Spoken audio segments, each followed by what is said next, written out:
Hai semuanya, Assalamualaikum warahmatullahi wabarakatuh. Welcome to my channel, bukan welcome back karena ini video pertama aku di channel YouTube aku. So di sini aku bakalan bikin video pembelajaran untuk tugas matematika bisnis ya. Jadi sebelum itu kita perkenalan dulu aja karena emang durasinya kan minimal 5 menit. Jadi ya udah kita ngoceh di depan dulu nggak apa-apa ya karena nama aku Hauren Syaik Anastasia dari Fakultas Ilmu Sosial dan Bisnis Prodi Manajemen. NIM aku 111221145 dari kelas Sabtu pagi. Nah, jadi di sini aku bakalan bikin video pembelajaran. Cuman kalau semisal nanti ada yang kurang dimengerti ataupun banyak kurangnya, aku minta maaf karena di sini aku juga belajar.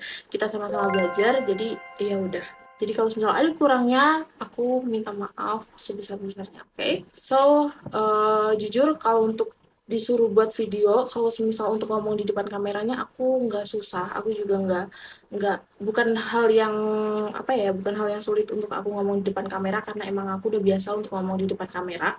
Cuman yang sulit itu karena setiap untuk bikin video tuh pasti kita harus cari materinya dulu kan. Jadi yang susah itu untuk cari materinya aja karena takut. Mungkin kalau untuk bikin video biasa, aku nggak bakalan takut untuk explore. Cuman kalau untuk bikin video pembelajaran kan nggak menutup kemungkinan video aku bakal ditonton untuk semua orang. Jadi ya udah, jadi apa salahnya untuk mencoba juga. Jadi oke, nanti kalau misalnya ada salah, aku sekali lagi minta maaf. So langsung aja kita ke video ya. I hope this enjoy my video. Let's go. Jadi kali ini aku bakalan ngebahas tentang materi aplikasi turunan fungsi dalam ekonomi dan bisnis. Apa sih tujuannya tuh? Tujuannya tuh setelah membaca ini atau setelah kita mempelajari ini, mahasiswa diharapkan mampu memahami turunan fungsi produk yang digunakan dalam bidang ekonomi dan bisnis. Apa sih pokok pembahasan kita hari ini? Apa sih yang kita bahas hari ini? Jadi pertama aku bakalan bahas tentang elastisitas, kedua fungsi marginal, sama yang ketiga itu ada masalah optimasi. Jadi yang pertama itu ada apa itu elastisitas. Jadi aku akan jelasin dulu.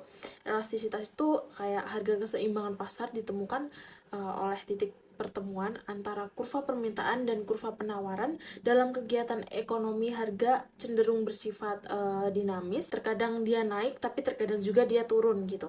Perubahan harga tersebut tentu mempengaruhi mekanisme permintaan dan penawaran. Respon jumlah barang yang diminta dan ditawarkan terhadap perubahan harga itulah yang disebut sebagai elastisitas.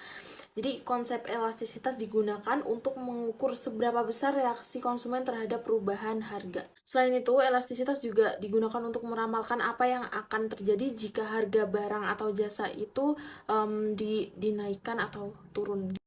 Jadi kita masuk ke pembahasan kita yang kedua. Jadi apa itu fungsi marginal? Jadi biaya marginal adalah biaya tambahan untuk memproduksi satu unit output lebih banyak dari yang biasanya diproduksi gitu.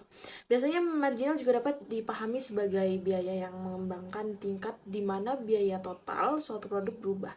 Interpretasi lain biasanya untuk memprediksi bahwa biaya ekonomi akan berubah jika produksi juga berubah. Jika biaya produksi tetap dan tidak berubah dengan tambahan biaya, maka biaya marginal merupakan gambaran bagaimana biaya variabel berubah. Misalnya, manajemen harus memutuskan apakah akan menetapkan kebijakan produktivitas untuk melakukan ini. Mereka perlu melihat biaya marginal dan membandingkan dengan biaya marginal yang direalisasikan oleh suatu unit output tambahan.